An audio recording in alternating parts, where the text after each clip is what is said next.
Olá, bebezão! Vamos dar uma olhadinha agora na parte de gravitação universal.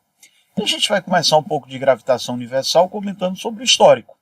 As primeiras tentativas para explicar o movimento dos corpos celestes foram realizadas pelos gregos. O céu ele sempre manifestou interesse nas pessoas, seja por curiosidade, seja para escolher a melhor época do plantio ou da colheita, ou mesmo para usar as estrelas como guia, como referencial, como mapa para chegar até um determinado local.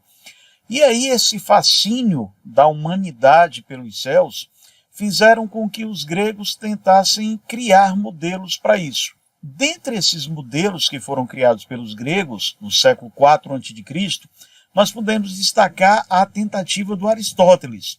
O Aristóteles ele criou um modelo que foi amplamente aceito. No modelo do Aristóteles, que foi um modelo geocêntrico, a Terra como centro do universo, ele tinha a Terra central e os astros conhecidos na época, que eram Marte, Sol, Vênus e a própria Lua. Então Aristóteles acreditava que esses astros giravam ao redor da Terra, que estava no centro do universo. Esse modelo ele foi amplamente divulgado, amplamente aceito, e teve um forte defensor que foi o Cláudio Ptolomeu, que aliou também um pouquinho de religião na história. Então, terraplanismo, a Terra plana, cercada de deserto, onde quem conseguisse sair daquela área que sobrevivesse ao deserto, cairia no mar e iria para o inferno, que ficava abaixo da Terra. E você teria a região iluminada, que seria o céu, onde os espíritos bons seriam estrelas de luz que iriam para o céu. Esse modelo ele ficou por muitos anos aceito pela sociedade, até começar a ter os primeiros questionamentos pelo Nicolau Copérnico. O Copérnico ele começou a imaginar a ideia de um modelo heliocêntrico, Hélio, o Sol, como o centro desse universo. Esse modelo, então, ele foi muito reforçado pelo Galileu Galilei, porque o Galileu Galilei, na época dele, já começou a ter os primeiros instrumentos de observação rudimentares. E o Galileu começou a observar as luas de Júpiter. Observando as luas de Júpiter, ele conseguiu perceber que essas luas de Júpiter elas giravam, né, ao redor do planeta em um todo como uma massa central. E ele percebeu, cara, se o Sol é a nossa massa maior, a nossa massa central, é para o planeta e a Terra girarem ao redor do Sol, e não o contrário. Então foi a primeira tentativa mais concreta de explicar o modelo heliocêntrico. Depois disso, nós tivemos o Tycho Brahe, que ele passou anos fazendo as anotações, olhando para o céu, fazendo o desenho, fazendo as anotações, e um discípulo dele, o Johannes Kepler, quando o Tycho Brahe faleceu, ele pegou essas anotações, e estudando essas anotações, ele criou 3 leis, que são as leis da gravitação universal. Finalmente, nós vamos ter o Isaac Newton, que criou o modelo atual e criou mais alguns conceitos, como o conceito de campo gravitacional, a aceleração da gravidade, que vamos estudar a seguir. E nós vamos começar com as leis de Kepler. A primeira lei de Kepler é a lei das órbitas. O que é que diz essa lei para mim? Os planetas, eles descrevem órbitas elípticas ao redor do Sol, e o Sol fica num dos focos dessa elipse. Da região mais próxima que está o Sol, aonde o planeta passa, a gente vai chamar essa distância aqui menor de periélio. Perto, hélio, perto do Sol. O ponto mais afastado onde o planeta passa vai ser o nosso afélio, AF, afastado do hélio, afastado do Sol. Em algumas questões, nós vamos precisar calcular o raio médio da órbita. E aí, quando a gente precisar do raio médio dessa órbita, quando eu precisar usar um único raio no cálculo, eu vou tirar a média. Eu vou dizer que vai ser a distância do periélio, que é a distância mínima, mais a distância maior, que é a distância do afélio, sobre 2. A segunda lei de Kepler, ou lei das áreas, ele diz que o raio médio dos planetas, esse raio, ele vai varrer áreas. Se eu tiver áreas iguais, essas áreas iguais, elas vão ser varridas em intervalos de tempos iguais.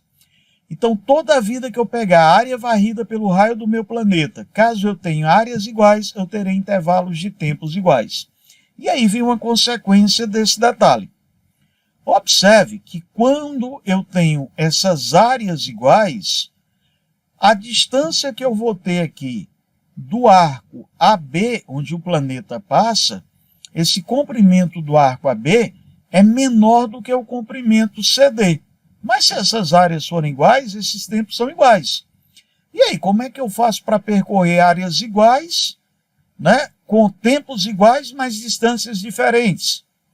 A resposta é, aonde eu tiver o maior arco, eu tenho que ter maior velocidade.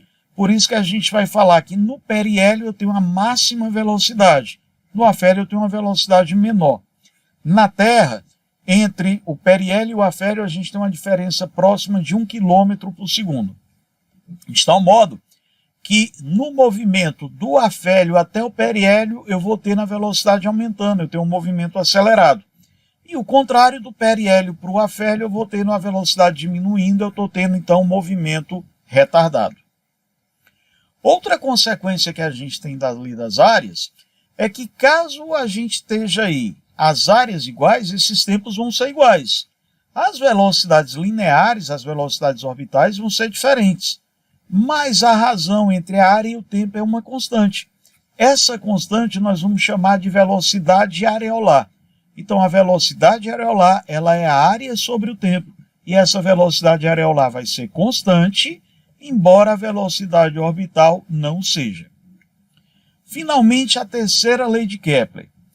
Caso nós tenhamos uma massa central, no caso vamos pegar aqui, por exemplo, o Sol, a Terra e um outro planeta qualquer aqui próximo do Sol, o que é que nós vamos ter aqui? O quadrado do período, o quadrado do tempo que esse planeta leva para dar a volta ao redor do Sol, dividido pelo cubo do raio, vai ser uma constante. Então, T2 sobre R3 é uma constante, isso vai ser chamado de lei dos períodos. O Newton, ele além de contribuir com o modelo da gravitação universal, o Newton contribuiu também com o conceito de força gravitacional e campo gravitacional. Romanticamente, conta a história que Newton estava sobre uma macieira, quando uma maçã caiu sobre a sua cabeça, ele então pensou na fórmula da gravitação universal. Evidentemente, aí é um pouco de romantismo na história, mas o que o Newton descreveu é o seguinte: se eu tenho dois corpos com massas consideráveis, esses dois corpos vão trocar entre si uma força de atração gravitacional de mesmo módulo. Então, a força com que a Terra vai ser atraída, por exemplo, pela Lua, vai ter o mesmo módulo da força com que a Lua é atraída pela Terra. Nunca repulsão, sempre atração.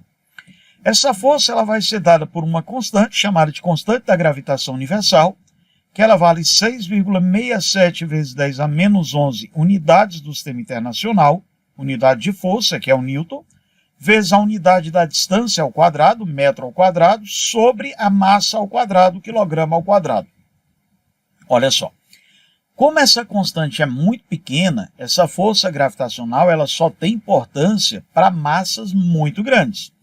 Então a gente vai dizer que essa força vai ser a constante da gravitação, produto das massas, pela distância ao quadrado. Essa distância ela é medida do centro de massa, ou seja, do centro do planeta, até o local em que eu quero calcular essa força. E uma das consequências que a gente tem dessa força de atração gravitacional são as marés. Lógico que eu tenho influência de ventos, eu tenho influência das correntes, eu tenho influência do Sol, mas pela proximidade com a Terra, a maior influência é dada pela Lua. Sempre do lado que a Lua está e do lado oposto, a gente vai ter uma maré alta. Então, vou ter atração entre a Terra e a Lua. Qual é a parte da Terra que a gente consegue mover com mais facilidade? Exatamente a água. Então, por isso que eu vou ter do lado que está a Lua sempre a maré alta, do lado oposto pela inércia também. E do lado que eu não estou com a Lua, aí eu vou ter a maré baixa. Note que caso eu tenha a Lua cheia, Lua de um lado, Sol do outro, essa força de atração vai se intensificar. Então eu tenho as marés mais altas. Ou se eu tiver a Lua nova, Sol e Lua do mesmo lado, essa maré também é mais intensa. Seria a nossa ideia da ressaca do mar. Do lado que não está esses astros, a gente vai ter a maré mais baixa. Outro detalhe que eu vou ter é que sempre que eu tenho uma força, existe a propriedade dessa força de alterar uma determinada região para que essa força possa ser efetiva. Essa região é o campo. Como nós estamos falando da força gravitacional, essa região nós vamos chamar de campo gravitacional. E aí, se eu tiver um objeto dentro do campo gravitacional terrestre, esse objeto vai ser atraído para a Terra, vai trocar força de interação, e aí eu vou dizer que a força que está puxando esse objeto para a Terra vai ser o nosso peso. Então, observa aqui uma ideia. Vamos colocar, por exemplo, a Terra e admitir a Terra perfeitamente esférica e vamos fazer aquela propriedade de que eu vou ter um caso particular da elipse de dois focos coincidentes, que vai ser o nosso círculo, que eu calculo através do raio médio, né? A distância do periélio mais aféreo sobre 2. Então, olha só, se eu tiver aqui a Terra e um corpo qualquer nas proximidades da Terra, esse corpo vai ser atraído pela Terra com uma força F1. Mas eu tenho uma lei da ação e reação, a Terra também vai ser atraída por esse corpo. Então essas forças, elas rigorosamente vão ser iguais em módulo. Agora, a gente vai personalizar um pouquinho o que eu vou querer. A minha força 1, ela está apontando para baixo. Ela está apontando para o centro da Terra, para baixo em relação a onde eu estou. Se eu estiver vendo de fora, ela vai estar apontando para o centro da Terra. Então eu vou dizer que a força que fica puxando esses corpos de encontro à Terra vai ser a força peso. E só está existindo peso aí porque os dois corpos têm massa. Então a força trocada entre esses dois corpos é de origem gravitacional. Mas quem é peso? Peso é massa vezes gravidade. E a força gravitacional? Constante da gravitação, produto das massas pelo raio ao quadrado, pela distância do centro da Terra até o centro do corpo. Muito bem. Você já deve ter ouvido falar aquela história que, se eu desconsiderar a resistência do ar, todos os corpos caem com a mesma aceleração. Observe que massa do corpo de um lado com massa do corpo do outro vai ser simplificado. E aí eu vou ter a relação que me dá a aceleração da gravidade na superfície de um planeta. Essa aceleração da gravidade ela vai dar pela constante da gravitação universal, massa do planeta, ela não depende da massa do corpo, dividido pelo raio ao quadrado. Agora, olha um detalhe. Primeiro, quando a gente levar em consideração a Terra ela não é tão perfeitamente esférica. Então, eu vou ter variações de raio. Outro detalhe que eu vou levar em consideração na Terra seria o movimento rotacional. E aí, quando eu tenho a ideia da Terra, eu tenho que levar em consideração a distribuição de massa, porque ela não é totalmente esférica. Eu tenho que levar em consideração a rotação. Então, olha só. A aceleração da gravidade máxima, que a gente aproxima aqui de 10 metros por segundo ao quadrado, rigorosamente 9,81, essa aceleração aqui, ela se dá na superfície. À medida que eu vou me afastando, que eu vou subindo, a força gravitacional, a aceleração da gravidade vai diminuindo exponencialmente com a distância. Porém, se eu for cavando um túnel e adentrando na Terra, eu também vou ter uma diminuição dessa gravidade pela diminuição de massa. Cada vez que eu vou indo para o centro da Terra, eu vou pegar uma distribuição de massa cada vez menor. Nesse caso, a gravidade diminui linearmente, ao ponto que se eu conseguisse chegar ao centro da Terra, eu diria que a força gravitacional, que a aceleração da gravidade, era zero. Levando em conta a rotação, se eu pensar aqui no movimento de rotação da Terra, e eu tiver um corpo nos polos, ou polo norte ou polo sul, o que é que eu vou ter aqui? Força-peso, supondo esse corpo sobre a superfície da Terra, eu vou ter a normal. A rotação da Terra não vai ter interferindo aqui. E aí eu vou te dizer que a leitura de uma balança, que seria normal, vai ser numericamente igual ao peso. Mas quem é que me dá a fórmula do peso? Massa vezes gravidade. Bom, quem é a gravidade? Gm sobre R ao quadrado. Porém, À medida que eu for mexendo nessa distância, ao ponto de mexer na latitude, ao ponto de eu chegar no Equador toda a rotação da Terra vai influenciar. Então agora vai surgir a nossa força centrípeta. Quem é a força centrípeta? É quem aponta para dentro da Terra menos quem aponta para fora. Quem é que está apontando para dentro da Terra? O peso. Quem é que está apontando para fora? A normal. E aí eu vou te dizer que a força centrípeta é quem aponta para dentro, que é o peso, menos quem aponta para fora, que é a normal. A leitura de uma balança é o peso aparente, é a normal.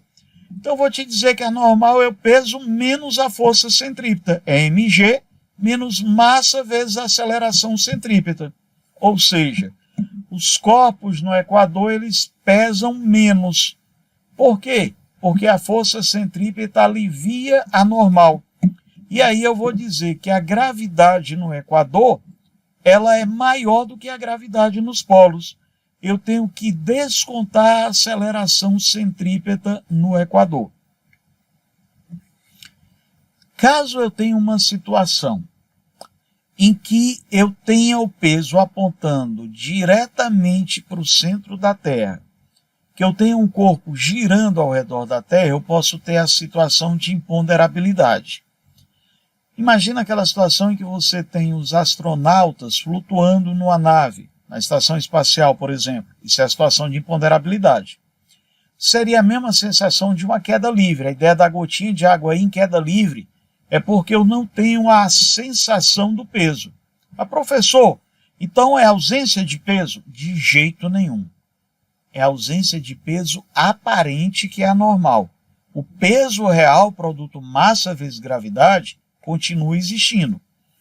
Então, se eu tiver um corpo girando na órbita da Terra, de tal modo que a força resultante, que seja o peso, fique atuando como força centrípeta, exclusivamente como centrípeta, eu posso ter a sensação da ausência de peso. Mas quem é o peso que eu sinto? É a normal. Então, imponderabilidade não é ausência de peso, é ausência de peso aparente, ou seja, a ausência da normal. Olha uma situação aqui, imagina que nós tenhamos uma nave qualquer, estação espacial, e alguém sentado nessa nave. Eu vou ter o peso e a normal dessa pessoa estar em contato. Muito bem. Quem é a força centrípeta? Quem aponta para baixo, o peso, menos quem aponta para cima, que é a força normal. Acontece que, na sensação de imponderabilidade, a aceleração que o corpo está é igual à aceleração da gravidade. Então, observe, mg menos a força normal vai ser massa vezes a aceleração centrípeta. Porém, a centrípeta está igualzinha à gravidade. E aí, quem é normal? Zero. O peso aparente é zero. Eu tenho a sensação de leveza de flutuação, que eu chamo de imponderabilidade. Porém, continua tendo massa, continua tendo aceleração da gravidade, eu continuo tendo peso lá. Quando eu tenho esse mesmo modelo de órbitas circulares, eu posso personificar esse modelo para achar mais algumas coisas.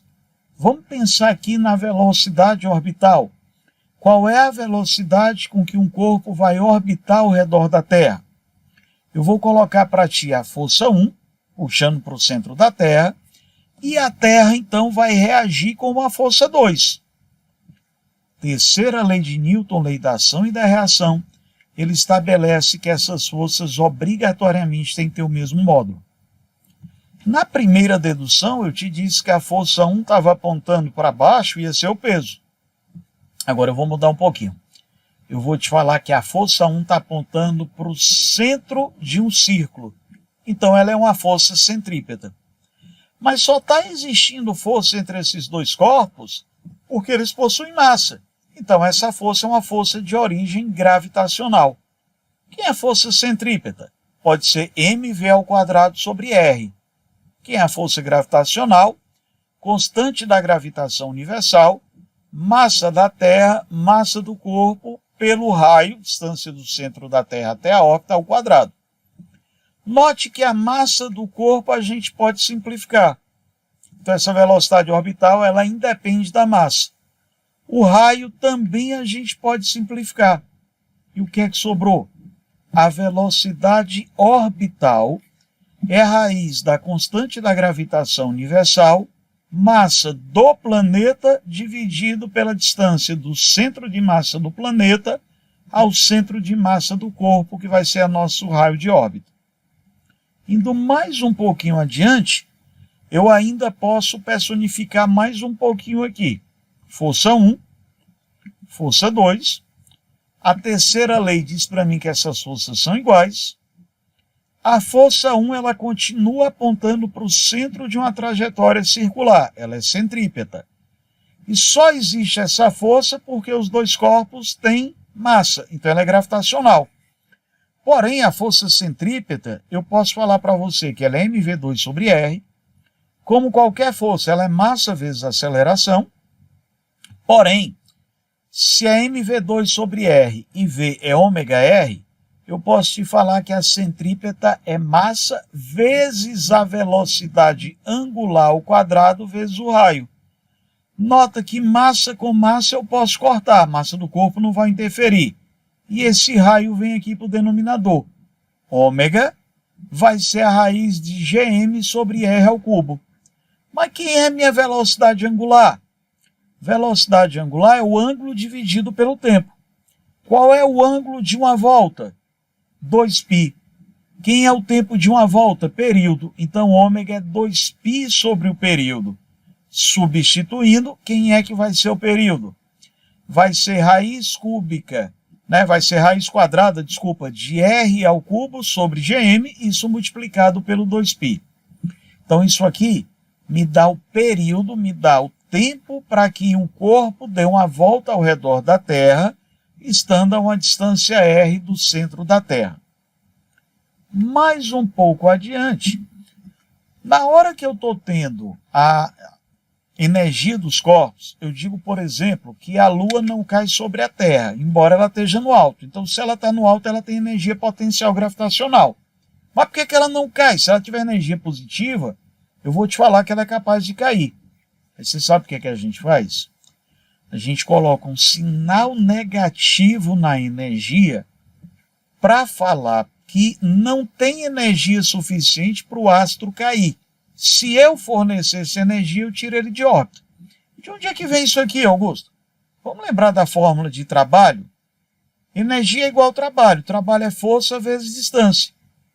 Tá, quem é a força gravitacional? Gmzão mzinho sobre r ao quadrado, vezes a distância que é r. Simplifica r com r. Eu vou ter g, mzão mzinho sobre r, ou eu também posso igualar a energia cinética inicial igual à energia potencial final. Então, o fato da gente colocar esse sinal negativo é para justificar, por exemplo, por que a Lua não cai sobre a Terra, porque lhe falta energia.